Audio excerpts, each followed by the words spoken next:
현생 인류인 호모사피엔스 사피엔스가 아프리카에서 기원해서 나왔다. 전 세계로 퍼져나갔다.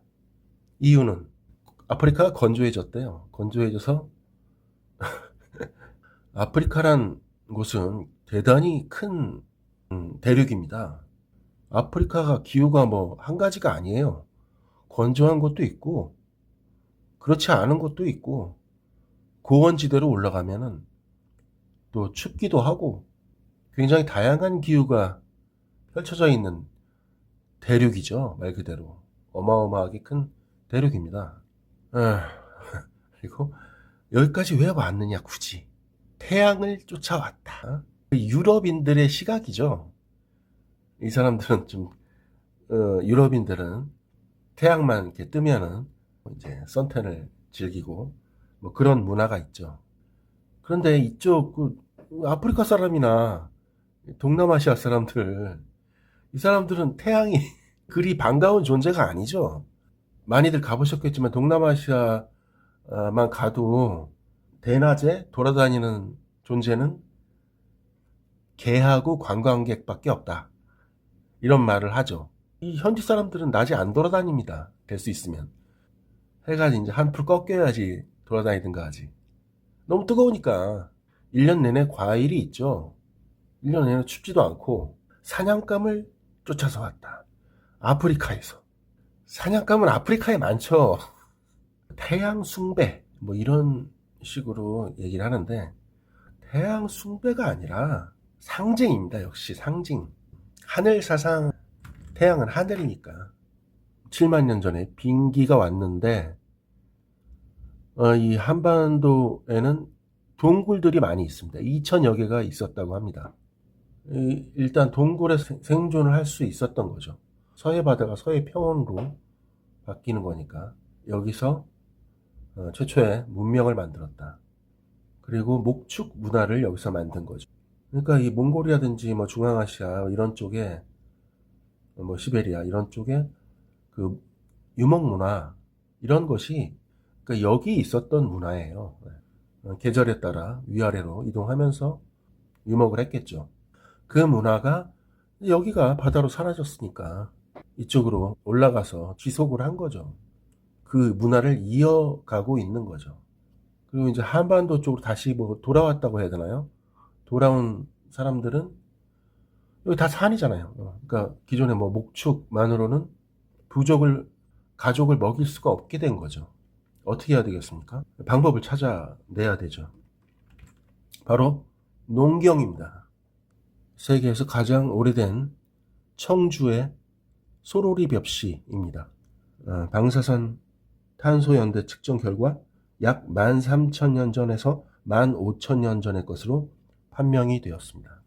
농경이 뭐 이렇게 따뜻한 데서 뭐 수메르나 뭐 인도나 뭐 이런 데서 시작됐지 않았겠냐라고 생각할 수 있는데 역설적으로 그런 데서는 농경을 하지 않아도 생존이 가능합니다. 날씨가 따뜻하고 나무 열매가 있으니까. 근데 여기는 그게 안 되는 거죠. 사실 여기서 벼농사를 짓는다는 건 기적과도 같은 것입니다. 그 자체가. 다른 지역 뭐 동남아시아나 다른 지역 같은 데는 뭐 2모작, 3모작 막 하죠. 2기작, 3기작, 뭐 4모작까지도 한다는데 여기는 1모작도 간신히 하는 거죠. 그런데 어디가 더 간절했겠습니까? 어디가 더 필요했겠습니까? 어디가 더 절박했겠습니까? 네, 바로 여기입니다. 한반도. 그리고 이제 달라질 수밖에 없는 거죠. 기존의 시스템은 낡은 시스템이 된 거죠. 그래서 바로 아버지 나라가 탄생을 하는 거죠. 그것이 이제 퍼져나가는 거죠. 저희 어릴 때는 누가 가르쳐 줬는지 모르겠지만 우리가 배달 민족이다. 또 기마 민족이다. 이런 얘기를 듣고 자랐는데요. 저는 말을 당시에 한 번도 타본 적도 없는데 기마 민족이래요. 네, 맞습니다. 네. 우리가 뭐 북방 기마 민족 뭐 이런 표현도 많이 쓰고 하는데 자 여기 서해평원 빙기의 서해평원 여기서 어슬렁어슬렁 걸어 다니다가는 어떻게 되겠습니까? 예, 동사죠. 우리나라 그 문화 빨리빨리, 빨리빨리 문화가 바로 빙기에 형성된 DNA라고 해야 되나요? 문화죠. 한국 사람들이 키는 큰데 키는 큽니다 사실. 근데 다리가 짧죠. 그 이유는 말 타고 다녀서 그래요. 빙기에 말이 작았어요 당시에는. 지금처럼 말이 크지가 않고. 말은 작고 말은 타고 다녀야 되니까 어떻게 해야 되겠습니까? 다리가 짧아진 거죠. 더 이상 이제 말을 안 타고 다니니까 점점 길어지고 있습니다. 요새 아이들은 길더라고요. 그러니까 지금 몽골에 가면은 우리나라 대형마트, 편의점, 커피숍 등등 K 문화가 전해지고 있는 거죠. 한 바퀴 도는 거예요. 한 바퀴 돌아서 다시 가는 겁니다. 이 유럽인들은 이게 역사가 짧아가지고 직선적인 사고를 하는데 서구 사람들은 직선이 아니에요. 우주는 사이클이에요. 그러니까 여기서 문명이 시작돼서 또 이쪽으로 이제 가는 거죠. 여기 가면은 마치 태양이 여기서 떠서 이렇게 가듯이 여기는 어떻게 됩니까? 좀 낮게 되는 거죠. 이렇게 가면은 또 여기가 또 유럽이 또 넓고 좀 많이 넓고 있죠. 여기도 이제 넓고 있죠. 다시 오는 거예요. 그러니까 이제 이집트 문명이라든지 수메르 문명, 인더스 문명 이런 곳은 당시의 신도시인 거예요. 지금 또 몽골에도 우리가 농경을 알려주고 있습니다. 다시. 그리고 아프리카에도 우리가 농경 기술, 농경 문화를 전해주고 있습니다. 제가 전 영상에서 카슈미르라고 했는데 좀 정정을 하겠습니다. 카슈미르는 그냥 아사마라로 해석을 하는 게 맞는 것 같습니다. 제가 좀 혼동을 한 모양인데요. 카라코롬이나 카프카스, 키르키스, 카라카스 이런 뜻이 바로 한결의 고구려와 같은 뜻이라고 할 수 있겠죠. 에누마일리시, 조로아스터, 로마의 건국자 로물루스 이런 이름도 아사마 아사달인 것이죠. 석가모니 부처님 이름인 고타마 시다르타 역시 아사마 아사달이라고 볼 수 있겠죠. 석가모니가 석가가 아사크거든요. 아사크모 아사달 아사마로 해석을 할 수도 있고 아사고시 리더라고 해석할 수도 있고 그렇습니다.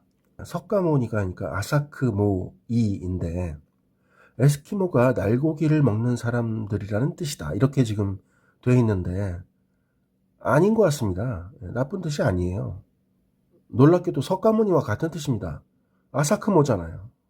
아사달, 아사마로 이렇게 해석할 수 있는 거죠. 이것도. 그 본인들이 이누이트로 불리기를 원한다면은 우리가 이누이트로 불러야 되겠죠. 그러나 에스키모도 결코 나쁜 뜻이 아니다. 매우 좋은 뜻이다. 이렇게 말씀을 드리겠습니다. 네, 지금 미국의 그 대통령 선거를 보면은 각 주에서 누구를 뽑을지 결정을 하고 선거인단이 가서 선출하는 거죠. 그런 방식인데 이것이 아주 고대 때의 방식입니다. 놀랍게도.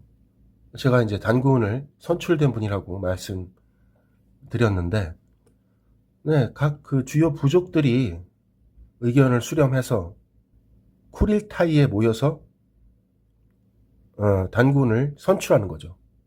연방의 대통령을. 대통령 플러스 교황이기도 한 거죠. 단군으로 재정 일치가 되는 거죠. 유일신이 되는 거죠. 애국가에 나오는 하느님은 우리 민족의 원래 하느님이면서 특정 민족, 특정 지역의 신이 아니라 말 그대로 인류 보편에 해당하는 신인 거죠. 중앙정부의 신인 거죠. 그렇습니다. 탱그리가 천고리 하늘나라에 계신 하늘님을 말하는 거죠. 전에 말씀드렸었는데 당골레는 집당자입니다. 경로당, 법당 뭐 이런 거 할 때 주민센터장이에요. 네, 아브라함과 계약한 신은 그 특정 민족의 신입니다. 유태인이나 이슬람 민족이 제일 황당하겠죠. 우리 신하고 계약도 안 하고 삼겹살 먹으면서 우리 신을 믿는다고 하는 거지? 황당하겠죠. 하람 음식이 있고 할랄 음식이 있죠. 하람은 못 먹는 거고 금지된 음식이고 할랄은 이제 허용된 음식입니다. 할랄이에요. 전편에 말씀드렸지만 하늘에서 있었던 일이 중동에서도 일어나잖아요. 좀 더 과격한 방식으로 일어나는 거죠. 여러 가지 이제 금기 사항이 있는데 그 중에 이제 대표적으로 돼지고기를 못 먹게 하는 거죠. 왜 돼지고기를 못 먹게 하겠습니까? 중동은 일단은 물이 부족하죠. 돼지는 물을 많이 먹는 가축입니다. 그리고 곡식을 먹죠. 사람하고 먹는 게 같아요. 그러니까 어떻게 됩니까? 부자들만 먹을 수 있는 거죠. 중동에서는. 돼지가 먹어버리면은 사람이 못 먹는 거죠. 예수님과 부처님은 뭐 특정 민족의 신이 아니죠. 인류 보편에 대해 말씀을 하신 거죠. 고조선, 부여, 고구려 백제, 신라, 발해, 통일신라, 고려의 찬란한 역사에 비해서 이성계의 조선은 뭐 영토에서나 경제력이나 작아졌던 역사죠. 그렇지만 우리가 또 그렇게만 볼 것은 아니다. 이런 생각을 제가 영화를 보면서 왕가 사는 남자를 보면서 저는 그런 생각이 들었습니다. 우리 귀염둥이 장항준 감독의 왕가 사는 남자 리뷰를 잠깐 해볼까요? 역사를 모르고 봐도 눈물이 나는 영화고, 그런데 역사를 알고 보면 피눈물이 나는 영화입니다. 우리가 그 역사에 대해서 느끼는 감정이겠죠. 이시조선은 왕정 국가죠. 이성계가 역시 쿠데타로 정권을 잡았기 때문에 제가 좀 그렇게 좋게 보는 입장은 아니었습니다. 근데 이성계가 어쩌면은 수메르 우르에서 나온 그 아브라함의 심정이 아니었나, 그런 생각을 해보게 됐습니다. 고려는 황제국이죠. 지금도 우리가 이름이 코리아인데 부유했고 사이즈가 큰 그런 나라였습니다. 영토적으로나 경제적으로. 물론 이제 전성기 기준이죠. 모든 나라는 흥망성쇠가 있는 거죠. 고려가 어떻게 됐겠습니까? 부패한 거죠.